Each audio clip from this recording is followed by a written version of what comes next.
Today's episode is sponsored by Blinkist, the app that lets you read or listen to an entire nonfiction book in just 15 minutes. You can try Blinkist totally free and get 25% off a subscription when you go to Blinkist.com/David Pakman. I've put the link right below this video. So we unfortunately have to have today what is a very real but admittedly depressing conversation, and it's really about the future of the United States, be it Biden or Trump who wins in November. And I want to approach this from a slightly different angle, so let me sort of set it up for you. The starting point is that in all likelihood, more than 60 million Americans are going to vote for 4 more years of Donald Trump in November. They will have seen what we saw for the last 3.5 years, and they're going to say, I'm going to vote for 4 more years of that. And the important context here is that certainly, depending on who wins the election, we are changing the direction of the country in the sense that if Donald Trump gets another 4 years, that's one direction. If Joe Biden replaces Donald Trump, that's a completely different direction. But I was having a conversation yesterday with former producer Lewis, and we were talking about sort of the outlook for the country. And inevitably, these discussions come up about, if Biden wins, then this, or if the Senate goes to Democrats, then that, or if Trump, then this other path goes forward. And of course, the November election results are going to have major consequences. We've been looking at policy differences over the last several months.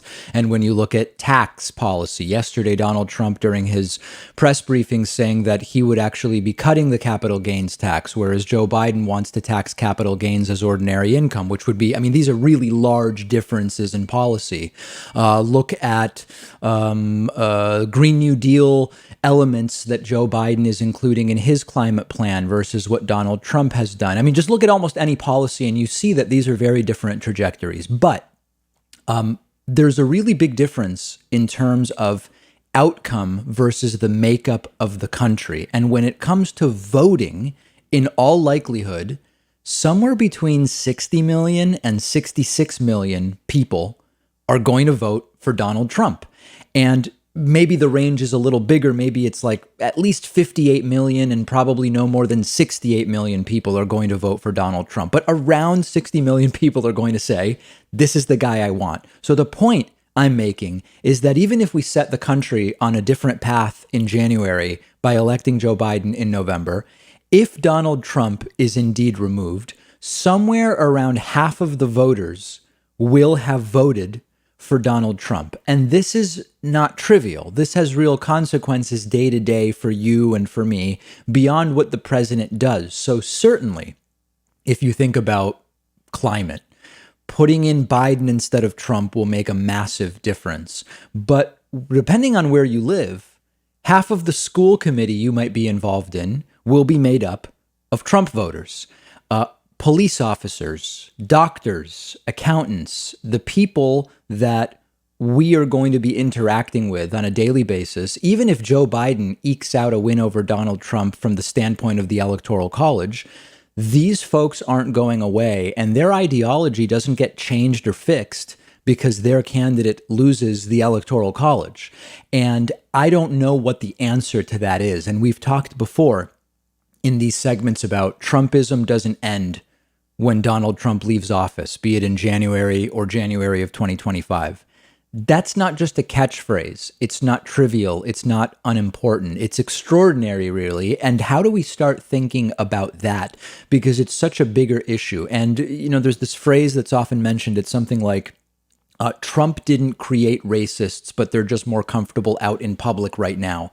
Much along the same lines, Donald Trump did not create anti-intellectualism or pseudo-intellectualism. We've done interviews and I've explained to you that those ideologies have been around since the 1800s in some form approximating what we have today.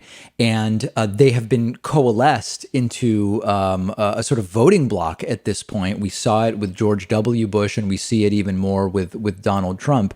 And so this is a bigger picture issue. There's no doubt that much more than George W. Bush, Donald Trump has sort of coalesced and emboldened this non-thinking crowd.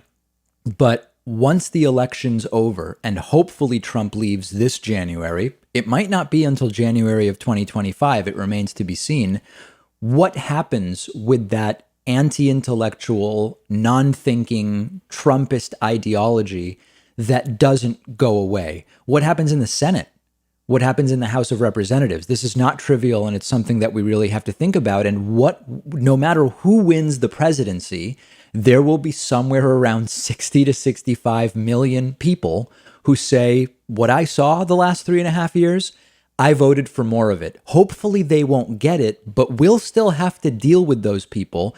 And that gets me to the next topic I want to discuss with you today, which actually relates to the popular vote, sort of in this context. So let's talk about that next.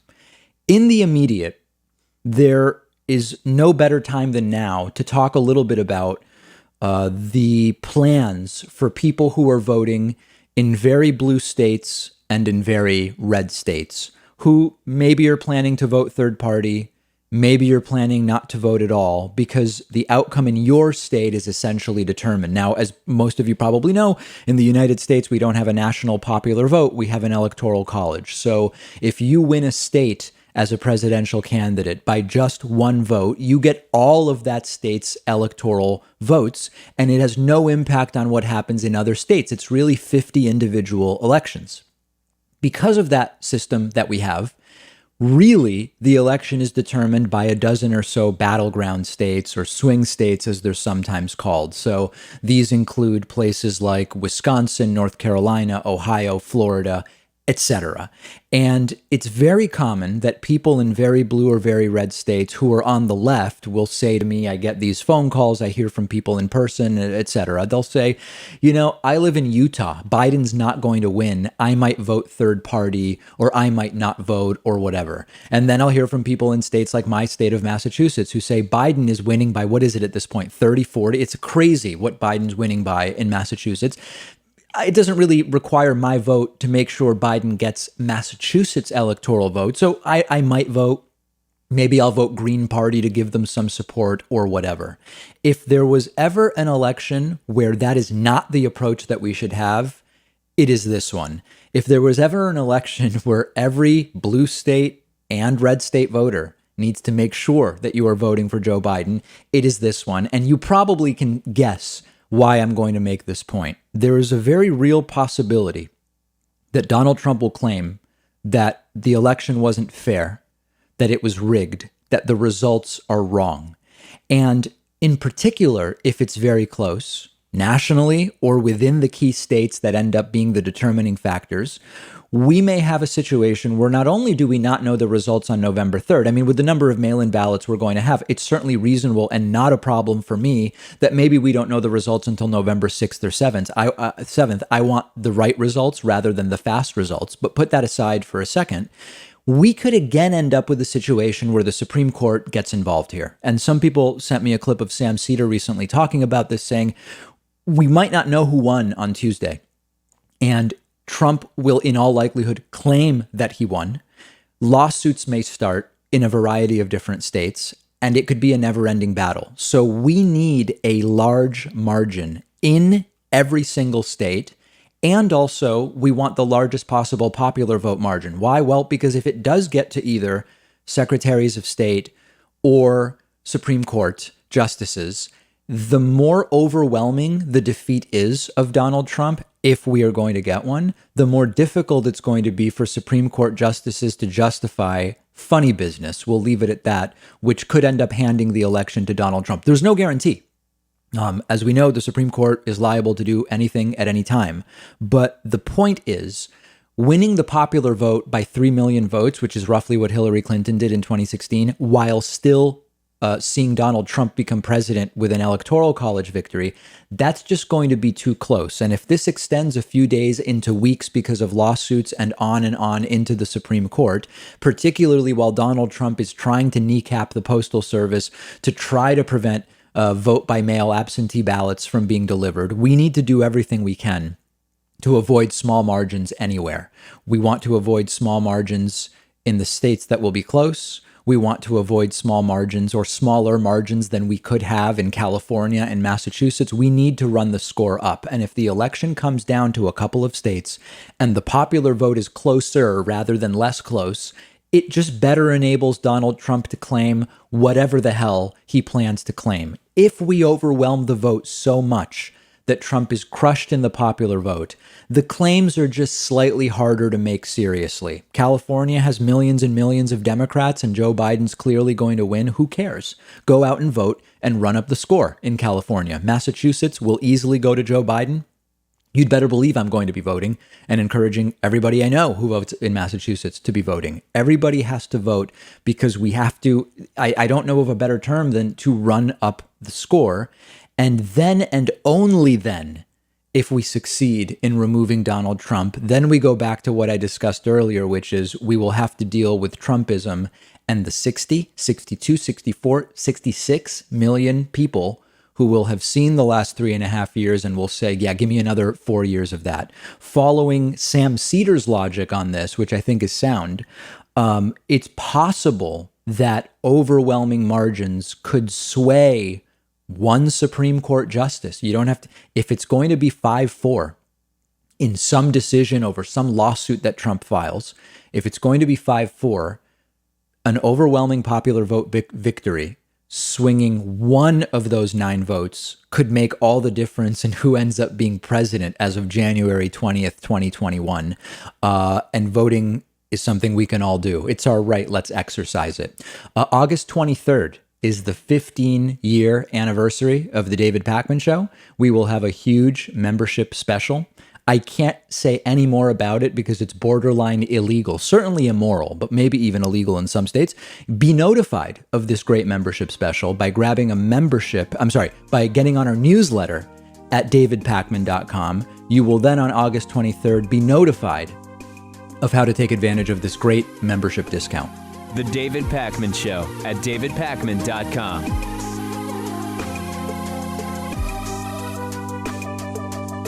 What if you could read 10 books in just one sitting? That's exactly what one of my favorite apps lets you do. It's called Blinkist, and what they do is take thousands of popular nonfiction books. They condense them down into text or audio that you can consume in 15 minutes. Blinkist makes sure that you're getting all of the important core insights from each book. So it's perfect for exploring a book you otherwise wouldn't have time for. If there's a full book you're thinking about buying, you can use Blinkist to get a sample first. Just think how much you can enrich yourself by being able to soak up an entire nonfiction book in just 15 minutes. I recently read A Brief History of Time, of course, by the great Stephen Hawking. This is a book that I have been aware of for so long, and other things got in the way, and it was fantastic to check it out on Blinkist. Blinkist has books on politics, philosophy, science. They have 27 different nonfiction categories, and a subscription is only about $8 a month, and you get the entire library. But you can try it totally free and get 25% off a subscription when you go to Blinkist.com/David Pakman. I've put the link right underneath this video.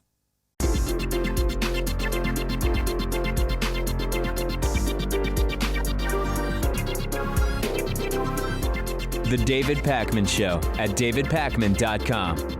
Today's new members of the day are Christine Cedarstrand and Dale Carter. Christine and Dale, thank you so much for your support, and also a big thank you to Michael O'Brien. Michael's been a member for almost 5 years, if you can believe that, and is today's longtime sustaining member of the day. Consider yourselves invited to grab a membership at joinpakman.com, and you will get the daily bonus show. It's an extra show every single day for our subscribers. Very exciting. Joinpakman.com. And if you want a discount, don't feel obligated, but you can take it. The coupon code THISIS2020, because it is, This is 2020, will save you 40%. Yesterday's press briefing with Donald Trump was outrageous. His mind seemed to sort of turn to mush before our very eyes with bizarre claim after bizarre claim. I'm going to give you very little lead up and just get right into the clips. I've gotten some complaints recently. David, get to the clips, talk about them after. So let's just do it. Clip number 1. Yeah, please, Jeff. Thank you, sir. I'd like to ask you a question about something you said in Bedminster as well. You said that you're planning to issue an executive order to ensure that health insurance companies prevent or cover people with pre-existing conditions, and you said that that had never been done before, but that's not the case because that is the law under the Affordable Care Act. So my question is, why do you need to issue an executive order for law that is already existing? But I didn't say. I said as an executive order. As you said as an executive order. It hasn't been done before. We want to be able to assure people that pre-existing condition is always taken care of. This is truly one of the dumbest things I've heard Trump say. And Jeff Mason, you might remember, I just dealt with this yesterday on the show. Jeff Mason, the reporter, is spot on. Pre-existing conditions are already covered in the United States. They've been covered for 10 years. They must be covered by health insurance companies. You can't be denied coverage because of pre-existing conditions.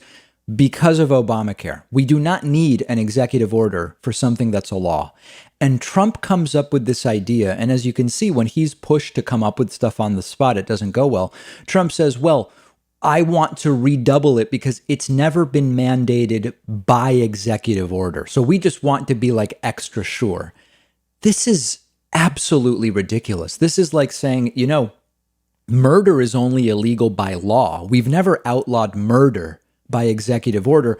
We sort of need an executive order from a president against murder because otherwise we only have a law against killing other people. We don't have an executive order. I have a hard time imagining a dumber argument for why you would need an executive order for something that's already the law. Tax fraud is only illegal by law. Why hasn't Trump passed an executive order saying we are not going to allow tax fraud in the United States? It's as dumb as it sounds, okay?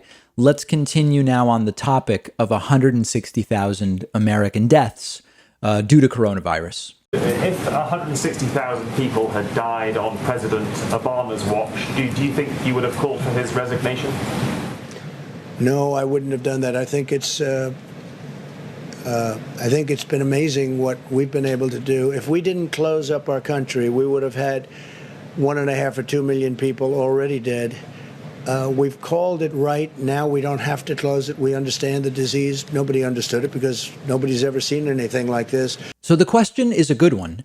If coronavirus hit when Barack Obama was president and we had 160,000 deaths, would you, Donald Trump, be calling for the resignation of Barack Obama? And Trump says no. And of course, there's a tweet for everything. There's actually 4 or 5 tweets, but just to show you one, Donald Trump did call for Barack Obama's resignation because one guy with Ebola got into the United States through an American airport. Trump tweeted back in 2014, days before the 2014 midterms. And you might remember that the day after the 2014 midterms, we never heard another word about Ebola because it actually was not an outbreak of any importance in the United States. Trump said, if this doctor who so recklessly flew into New York from West Africa has Ebola, then Obama should apologize to the American people and resign.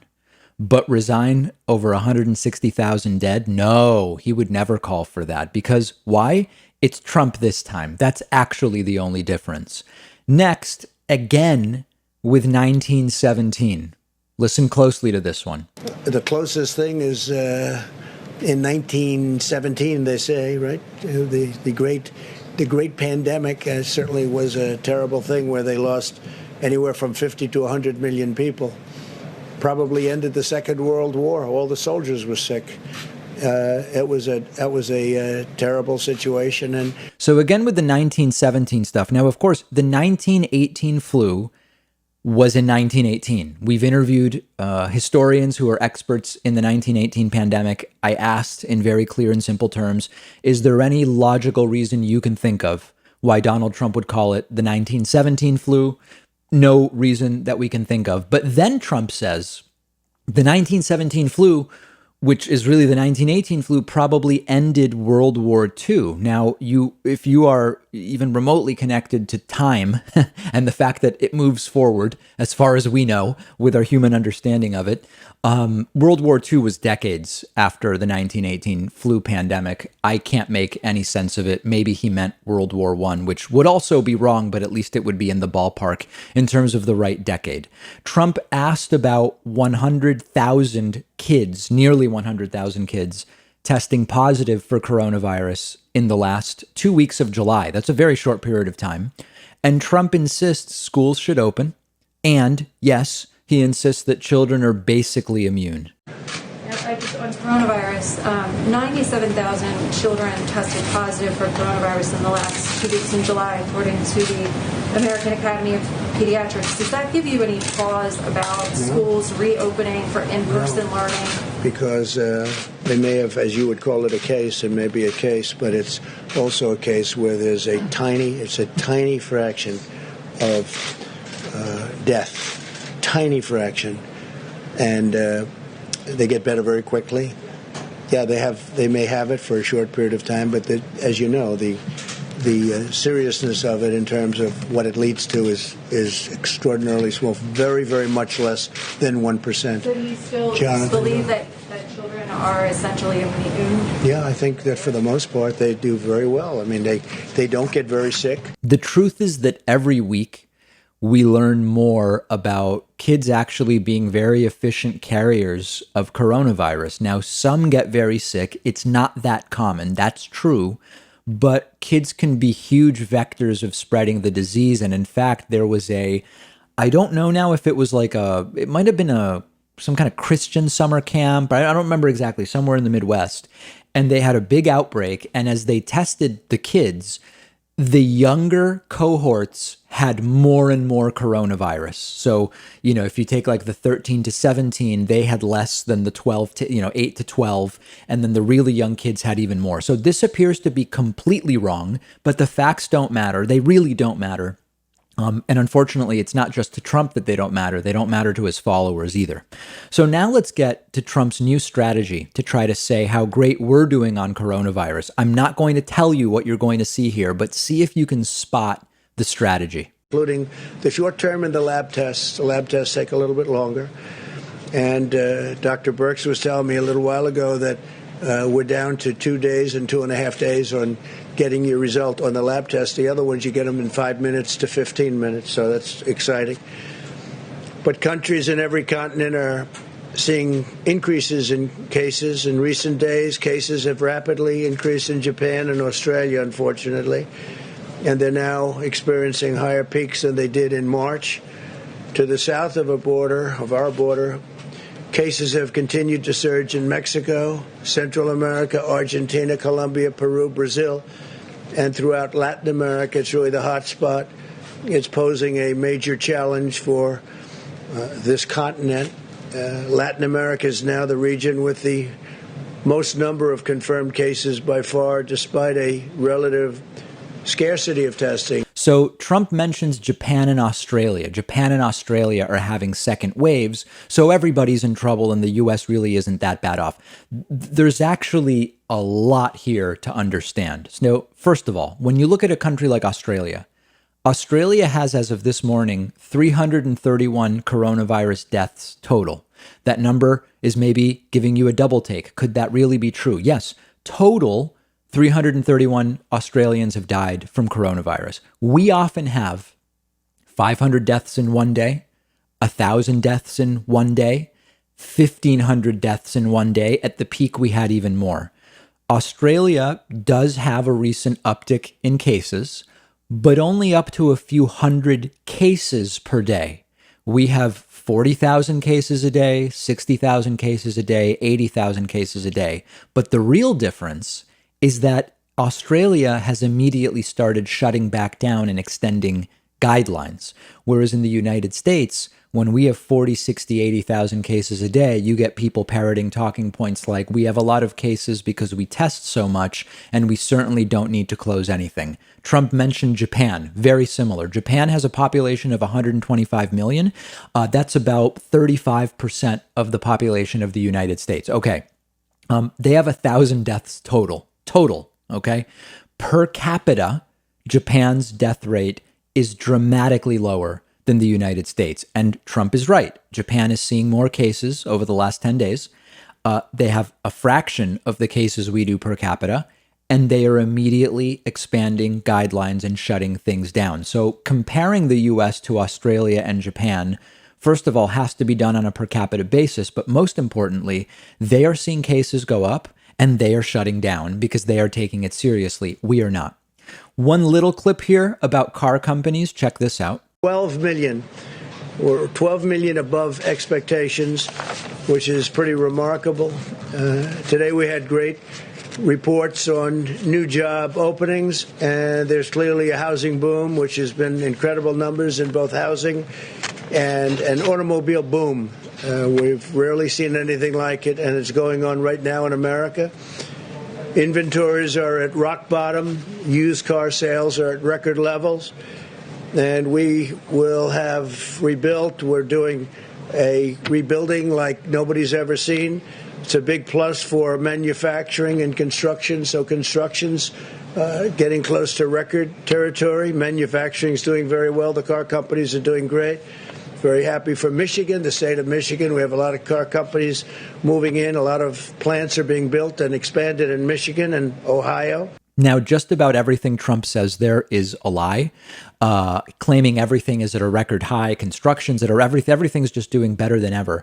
But he makes the very specific claim that car companies are moving into Michigan and Ohio. I looked around, I was able to find no evidence of that. And, there really aren't that many automakers. So when you make a claim like automakers are just moving into Michigan and Ohio and opening stuff up, it's really easy to fact check because there aren't that many automakers, quite frankly. And again, a provable lie. Here's one where I'll introduce a little bit more. Trump got an actual policy question. That was not just kind of rant about coronavirus for 2 minutes. And he just can't discuss policy in any depth whatsoever. He has nothing to say. This is a Brazilian reporter. Check this out. Did you ask the U.S. ambassador in Brazil to focus his efforts in eliminating ethanol tariffs in Brazil? You can't, yeah. You asked the ambassador in Brazil to focus his efforts to eliminate ethanol tariffs in Brazil? We haven't really discussed that too much, but at some point we probably will be. And we don't want people tariffing us. And if they tariff us, although I must tell you, I have a very good relationship with President Bolsonaro. He's great. And I hear he's doing well. He's recovered from having COVID-19, as they say. And that's great. And send him my regards. I think that as far as Brazil is concerned, if they do tariffs, we have to have an equalization of tariffs. And we are going to be presenting something having to do with tariffs and fairness and tariffs, because we have many countries for many years that have been charging us tariffs. He just mutters coronavirus, Bolsonaro. We have a good relationship. COVID-19, as they say. Say hello to him for me. If they do tariffs, we do tariffs. No ability whatsoever to discuss policy in detail. And then here's the last one. Trump again with his predictions about the future of coronavirus. And people should vote like they did in World War I and World War II. And your numbers will be, in 90 days or less, your numbers will be very good, I think, much better on the coronavirus or the China virus. But it's something you have to look at and say, this is just crazy. This just came out, 500,000 incorrect ballot applications sent all over the state of Virginia. So before changing topic randomly there, Trump says in 90 days, things will be good. This is the guy who was it March or April where he said 15 cases are soon going to be 0. He has no idea about any of this stuff. Nothing he predicts can or should be taken seriously. And you really saw during this press briefing, Donald Trump's mind becoming mush. There's just nothing there. There's no critical thinking. There's no analysis. There's no connection to the facts. And sadly, as I mentioned earlier in the show, 60, 62 million, 64, 66, maybe 68 million Americans are going to vote for 4 more years. If that doesn't motivate you to vote, regardless of the state you live in, there's probably nothing that will motivate you to vote. We'll have more coverage of this on the David Pakman Show Instagram, which is at David Pakman Show. You can follow me there as well at david.pakman. The David Pakman Show at davidpakman.com.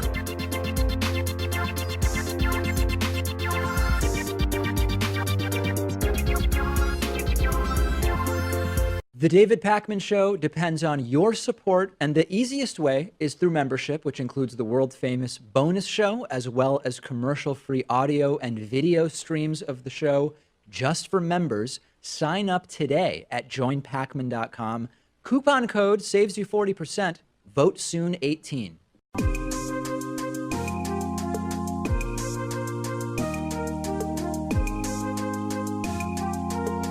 Welcome back to the David Pakman Show. It's great to welcome to the program today Nicholas Carr, who's the author of several books on technology and culture, including the Pulitzer Prize finalist, The Shallows, What the Internet is Doing to Our Brains. So great to have you on. I really appreciate your time.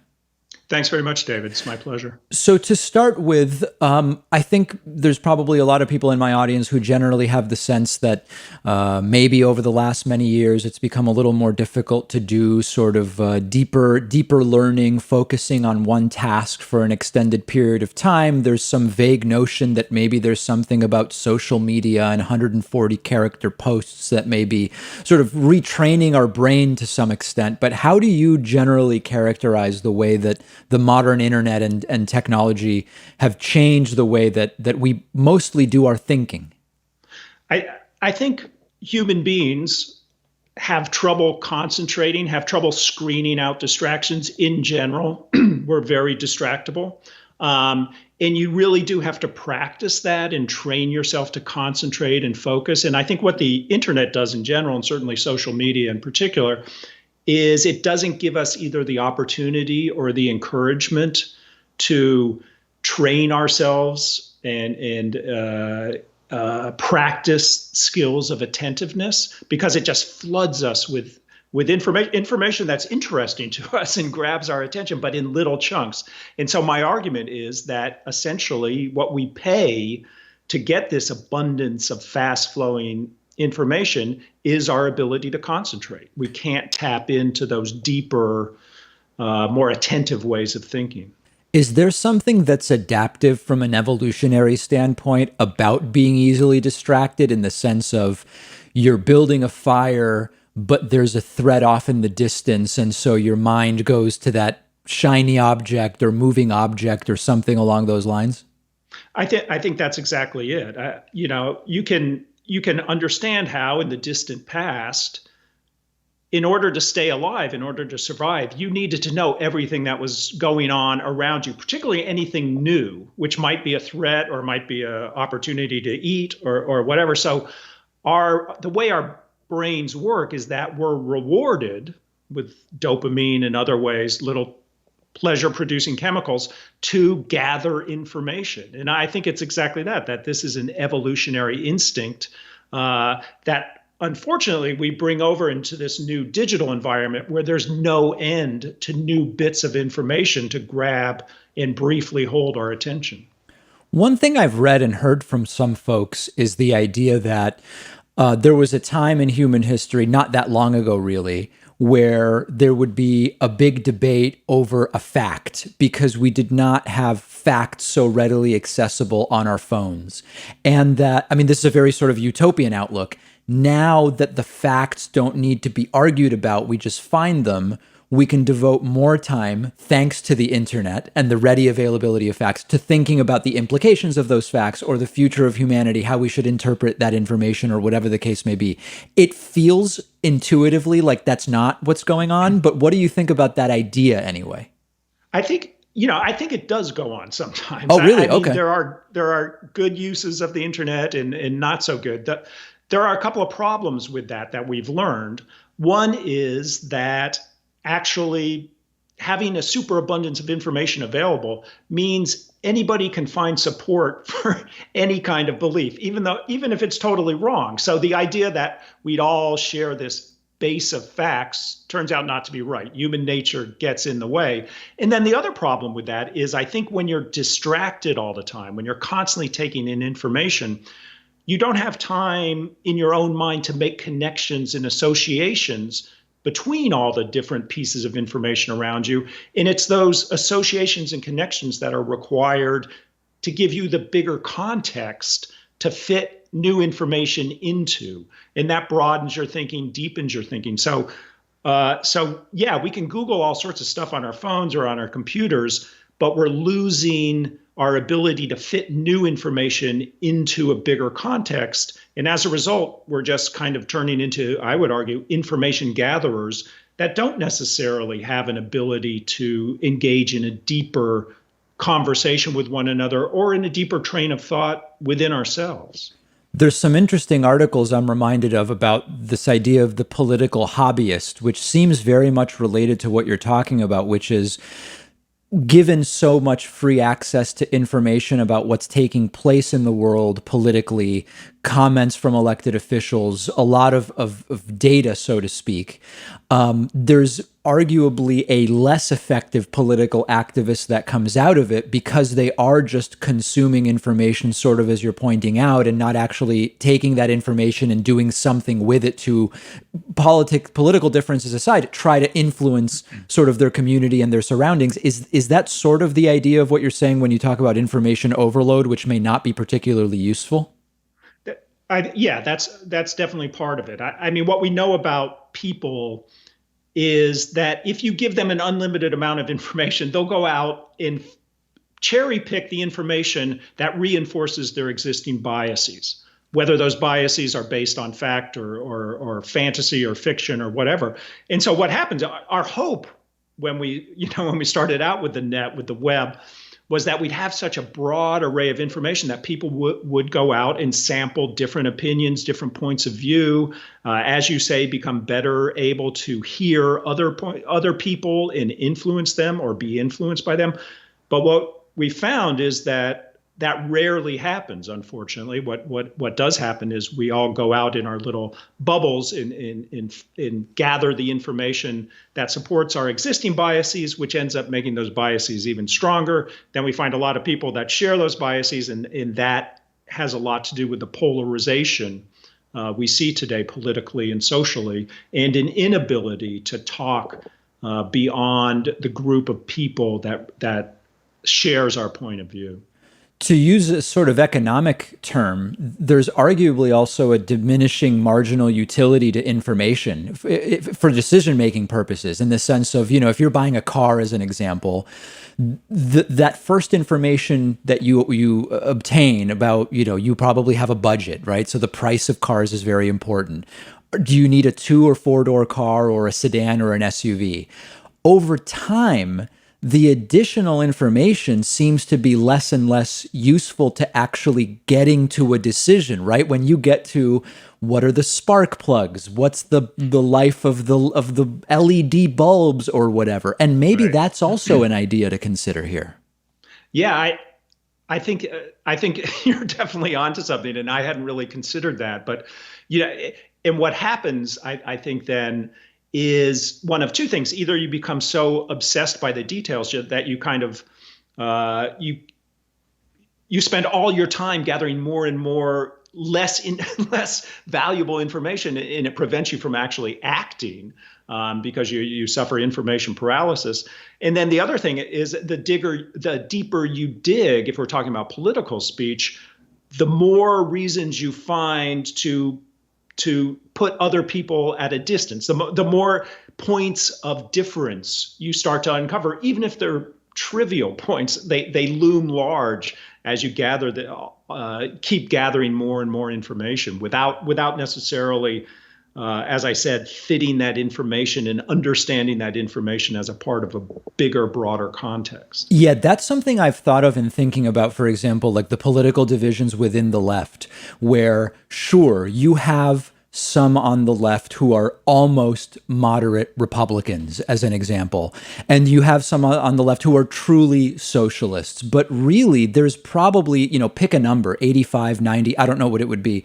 But there's a lot of overlap about sort of what the majority of those who consider themselves on the mainstream American political left would want. And yet, when you look at the discourse on places like Twitter and others, it seems overwhelmingly focused on the relatively small differences.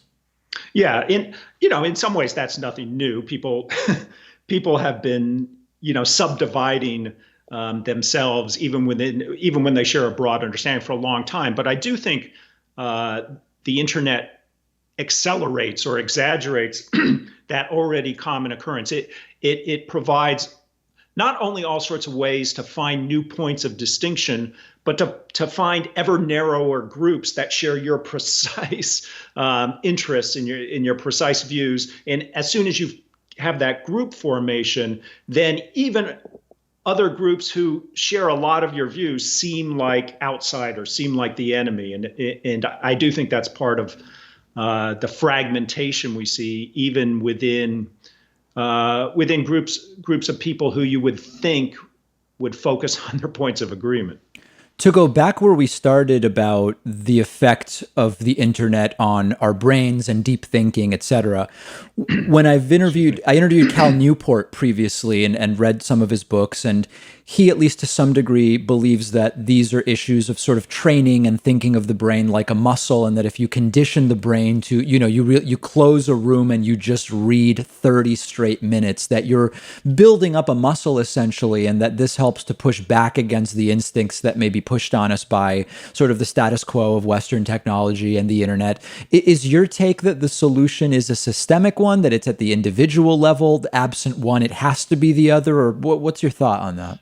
I certainly think at this point, we've created a set of social norms and social expectations that essentially tell us we should always be online, always monitoring new information, always sending out or receiving messages. You get that from employers, you get that from schools, you get that certainly from your friends, from your relations.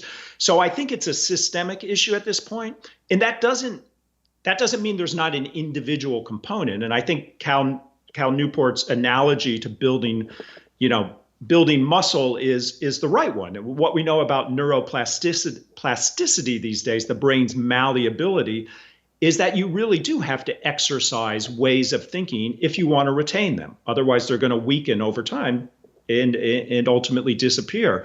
And I think as individuals for a long time now, we've been training ourselves to gather information very, very quickly, to pull in bits of data in lots of overlapping forms, and we're getting good at that.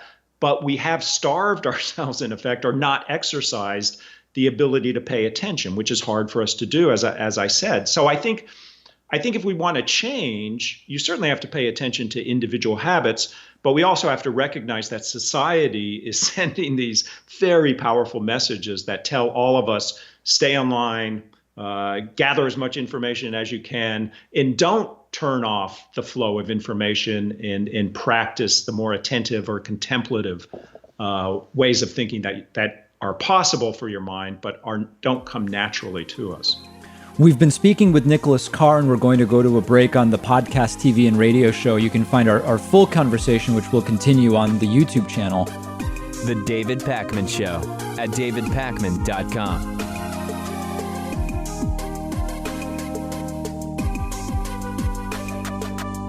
The David Pakman Show depends on the support of our viewers and listeners, and one way to keep us going is through Patreon, where you can pledge as little as $1 per month or as much as you want at patreon.com/David Pakman Show. Great perks and benefits as well. Read about them. The David Pakman Show at davidpakman.com. So President Donald Trump has come to the realization that he probably needs fraud in order to win re-election in November. He needs to suppress the vote in order to have a solid shot at defeating Joe Biden. And his administration isn't even hiding it anymore. There's a new report, which I encourage you to read in Politico, explaining that Trump's aides, Trump's staffers, the people around him, know this, and they're now looking at any way they can come up with to suppress the vote, curb vote by mail, disenfranchise as many people as possible when they are people that are likely to vote for Joe Biden rather than Donald Trump. Now, you might remember last week I told you we shouldn't be that confident in Joe Biden's lead, and that's true. That hasn't changed. If you look at polls that have Biden up 9 and you see that there's a margin of error of 3.5, that means Joe Biden might only be up by 2. Hillary won by 2 in 2016 in the popular vote and still lost the Electoral College. That analysis from last week is true. And in particular, if anything changes between now and November that helps Donald Trump, a slightly improved economy, we'll talk about Q3 GDP numbers, which we will get literally 4 days before the election. We could see a 1 or 2 point swing away from Biden and towards Trump, and Trump gets reelected. So that's all true. But it is also clear that it's too close for comfort. And the report in Politico points out that there's a complete and total commitment from the Trump campaign to a strategy not of improving the country, not of improving the economy, not of dealing with coronavirus. The strategy is essentially fraud, to suppress the vote so that the will of the people is not accurately represented. This is not the type of fraud, by the way, that they claim exists. Trump now has spent 2-3 months, I guess, pushing the idea that there was in-person voter fraud back in 2016, and in 2020, there will be vote by mail fraud if more people vote by mail. Remember, Trump has not accepted the popular vote result of the 2016 election, which had him winning the presidency. Trump won electorally in 2016. He lost the popular vote by millions of votes. He still has not accepted that. And now he insists if we increase mail-in voting in 2020, it will be a fake, fraudulent, rigged election. There will be fraud, but the real fraud is what Trump is doing to suppress the vote. The real fraud is what Trump is doing to prevent vote by mail and to kneecap the post office. And we're already seeing bins of mail overflowing in post offices across the country as postal workers are restricted in being able to work overtime to get the mail delivered. If you want fraud in the sense of someone preventing the will of the people from being done, it's what Donald Trump and people around him are doing, and they have gone fully mask off. They're not even pretending otherwise. And when you actually look at the full list of what they're doing, it should be criminal. Now, if we want to give Trump a consequence, it's removing him in November, right? What he's doing should be criminal, but I mean, forget it, right? That's not going to be the way it's handled. You've got a massive effort in a bunch of states to file lawsuits to change voting rules when it comes to vote by mail and voting absentee. That includes Minnesota, Pennsylvania, and Nevada. Aides are trying to figure out what executive orders can Trump sign to just unilaterally curb mail-in voting through any possible means. They're looking at how can they stop mail-in ballots from being counted after Election Day. As many of you know, depending on state rules, as long as the postmark date of the mail-in ballot is before the election or no later than Election Day, it would still be counted, and usually mail within states doesn't take more than a couple of days to be delivered, and those ballots would be counted in the couple of days after Election Day. Trump is looking to limit that, and Trump is also looking, according to aides speaking to Politico, Trump is looking at, could he tell the Postal Service not to deliver certain ballots that states send out? All of this is on the table. Now, here is the really important message. A bunch of experts in voting have looked at everything that they are planning. They've looked at all of these ways in which Donald Trump could suppress the vote. And they've come to the conclusion that these techniques can only do so much. In other words, if you slow down mail delivery, okay, you can delay it, but if people vote early enough, if you send in your absentee ballot 2-3 weeks before the election. It's going to get there before Election Day, even if Trump slows down the Postal Service to some degree. A lot of this stuff is done at the state and local level. So the takeaway is slowing down the mail, finding executive orders to hamper delivery of mail-in ballot, all of this different stuff. It can only do so much. And if we overwhelm the vote, it's going to be more powerful than anything Trump can do from what's been floated so far. So yes, at the state and local level between now and November, we need to do everything we can to push governors and election officials to run the election properly, to not allow these dirty tricks to actually take hold. We need to do everything we can. Yes, at the federal level, we've got Trump's postmaster general who needs to continually be dragged before House committees to testify and to be put on the defensive about what he's doing. But he still might get away with some of this stuff. But in the end, the cumulative effect of all of these techniques, all of these ideas, it can only do a little bit of suppression. If our turnout is low, it could hand the election to Donald Trump. If our turnout is high, it will not make a difference. If we overwhelm the vote, and that includes when you can safely vote in person, doing it, when you can vote by mail, sending in your ballot 2, 3, 4 weeks early, meaning if it takes an extra 5 days to be delivered, it's not going to be a problem. These techniques cannot put Trump back in the Oval Office if we vote. And that's the good news. Now, we also can't ignore the foreign meddling piece. And that's what I want to talk about next. I hope that we're able to have this next conversation as adults. And please watch the entire video, listen to the entire story before commenting. I'm begging you. I hate to admit this, but I've delayed talking about this for a few days because I know that even bringing it up triggers some people off a cliff into irrationality. But at this point, I would be doing a disservice if I didn't talk about this. So I'm going to break it down as simply as I can. Russia is once again meddling in the election in order to help Donald Trump. Now, disclaimer, listen very, very carefully here. This does not mean Donald Trump is actively participating or coordinating anything with Vladimir Putin. This does not mean that Russia is coordinating with Trump. What this means is that Russia is doing what they do all over the world and what they've done for a very long time, and what the United States does all over the world. This is a really important message here. I'm not alleging anything, it's the intelligence community. It is not being alleged that Russia is doing anything special right now. Russia has a long history dating back decades, really like 100 years, of using a series of tactics, depending on the situation, to exert influence on foreign elections. Now, for everybody, let's go through some of the responses people are going to send me. What about China and Iran? I'll talk about China and Iran in 2 minutes, so let's wait. What about the fact that the U.S. also meddles in elections? You're right, but of course the U.S. meddles in elections. That's not what this story is about. This is about our election being meddled in.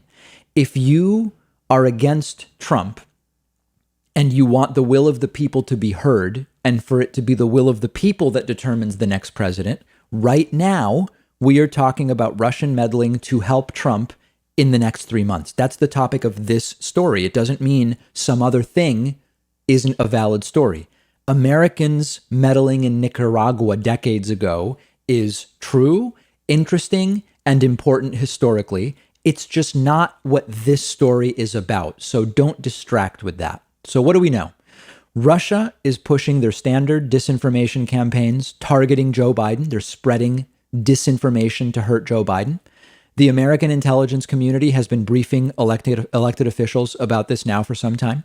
Russia is working to help Donald Trump by attacking Biden. And meanwhile, China and Iran are working to hurt Trump. This is not just Russia, but you can't deny the Russia piece. That's the important thing. Russia prefers Trump, China and Iran prefer Joe Biden based on everything we know right now. Doesn't make anybody better or worse. It's simply what is taking place right now.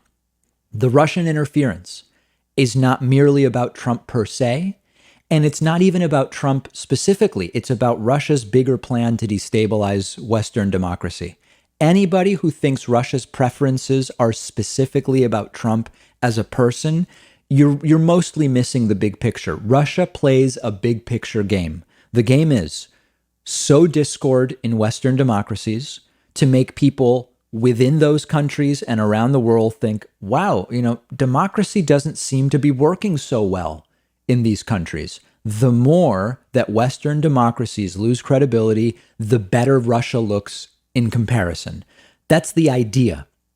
Making it a reality is another story. Now, in terms of their reactions to this nationally, Democrats and Republicans are just not the same. On many issues, if you've been watching this program, listening to the podcast, you know that I point out, here's an issue on which there is very little daylight between Democrats and Republicans. And when that's the case, we talk about it. On this issue, since 2016, Democrats have sought time after time to stop and prevent this type of meddling. Republicans have gotten in the way of trying to stop this type of meddling. Mitch McConnell has gotten in the way of dealing with this. Donald Trump has done nothing about it. So please understand, there's not anything conspiratorial here.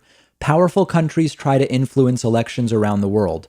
Assuming you agree that's true, there's no particular reason to doubt Russia having a preference and that preference being Donald Trump because it's coherent with their geopolitical strategy dating back for decades.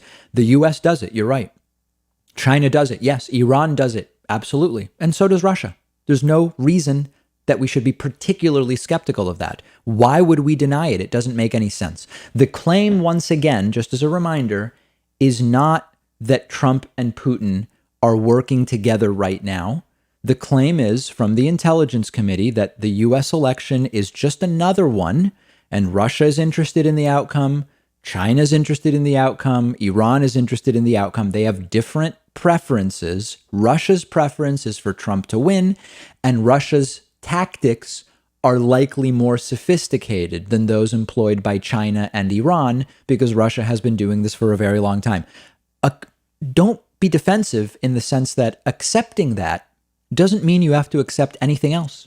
You don't have to accept anything that goes into speculation. But there are people that get very defensive when this is brought up and they start talking about red scares and all sorts of wacky stuff. It's very straightforward. There's nothing unique here. Let's identify it for what it is. We have a voicemail number.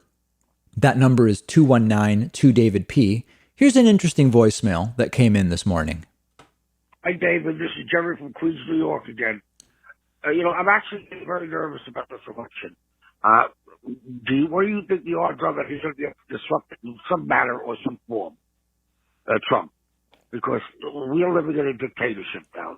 Democracy is dead.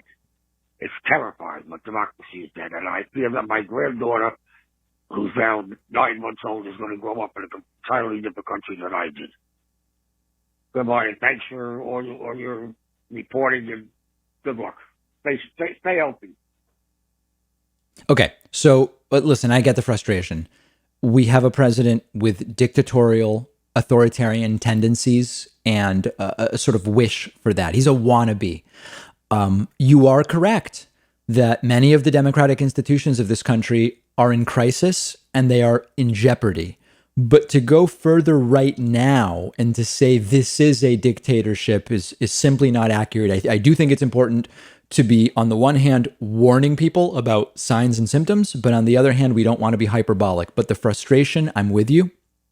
We have an opportunity to do something about it very soon. Let's actually do it. We've got a great bonus show planned for you today. We will talk about the upcoming RNC and DNC conventions and our plans for coverage. We will talk about this maskless rally of motorcyclists in South Dakota and much more. Get instant access to the bonus show by becoming members at joinpacman.com. I'll see you then.